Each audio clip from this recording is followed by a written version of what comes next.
Fadly Amran.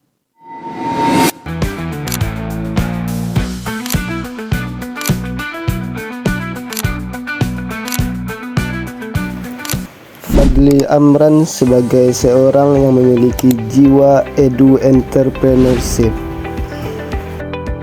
Fadly Amran merupakan pemimpin wali kota Padang yang berkiprah sebagai pebisnis dan juga berkiprah di entrepreneurship, dan merupakan akademisi dan tokoh organisasi KNPI Komite Nasional Pemuda Indonesia yang tidak hanya berfokus pada pendidikan melainkan kiprah usaha, dan pernah mendirikan Yayasan Baitur Rahmah, rumah sakit universitas dan masjid, dan juga merupakan beliau tamatan dari Universitas Freeport Amerika Serikat.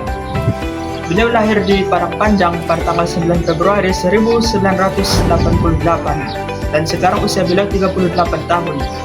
Beliau merupakan satu-satunya pemimpin yang berhasil di dunia pendidikan dan pengabdian, karena beliau merupakan orang yang pernah menjabat sebagai wali kota Padang Panjang tahun 2018 sampai 2023. Dan jejak transformasi beliau ingin mewujudkan kota Padang ini berliterasi dan peningkatan SDM bagi masyarakat Sumatera Barat. Salah satu kebijakan dari Fadly Amran, ia mendirikan sebuah kebijakan Smart Surau, artinya anak-anak muda kembali, generasi muda digiring untuk kembali mengaktifkan surau, karena surau merupakan tempat pembinaan dan pendidikan bagi generasi muda. Juga beliau merupakan salah satu akademisi dan pernah berkecimpung juga di organisasi, dan beliau merupakan anggota HIPMI, Himpunan Pengusaha Muda Indonesia. Karakter, mindset, dan etika entrepreneurship Fadly Amran diperbarukan nilai-nilai profesionalisme Barat dengan tradisi Islam yang berakar kuat di budaya Minangkabau. Karena beliau lahir di dalam keluarga pebisnis, maka jejak-jejak bisnis dari kecil beliau telah dirintis. Salah satunya adalah Yayasan Baitur Rahmah yang kita kenal saat ini. Dan beliau merupakan salah satu pemimpin yang paling berakar pada nilai-nilai keislaman dan sangat aktif dan vokal dalam menyuarakan pihak-pihak yang benar-benar ingin dimajukan. Dan fokus beliau ingin memperbaiki literasi dan mengaktifkan kembali jejak transformasi pendidikan Islam di Sumatera Barat melalui Yayasan Baitur Rahmah.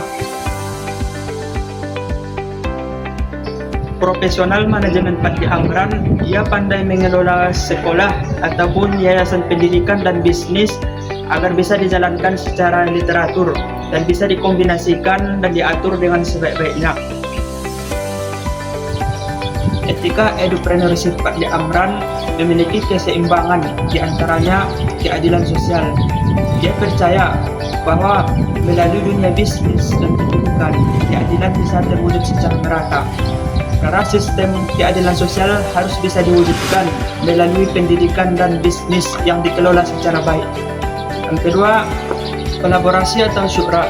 Dia percaya bahwa dengan mengedepankan musyawarah, mengambil keputusan yang besar, melibatkan para tokoh-tokoh masyarakat dan tokoh adat di Minangkabau, bisa mewujudkan daerah Minangkabau yang entitasnya Islam sebagai pencipta pengabdi yang bertanggung jawab atas terwujudnya masyarakat adil dan makmur yang diridhai oleh Allah Subhanahu wa taala.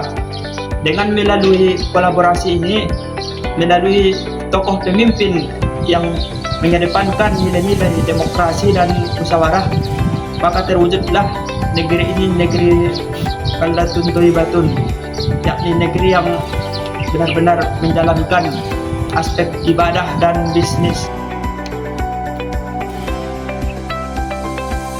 Entrepreneurship yakni individu yang tidak hanya membawakan keuntungan tetapi juga membawakan misi perubahan. Ia sekedar tidak hanya mencari keuntungan melalui bisnis tetapi juga memberi dampak pada dunia pendidikan. Dan juga seorang entrepreneurship, dia harus memiliki jiwa-jiwa kepemimpinan, inovasi dan kreatif, dan memiliki pola pikir yang grow mindset. Dalam arti, seorang entrepreneurship harus mampu mengambil risiko dan tantangan. Bahwasanya Setiap langkah dan proses seorang edupreneurship harus membawakan dampak dan perubahan dalam dunia bisnis digital dan yayasan pendidikan dan akademisnya.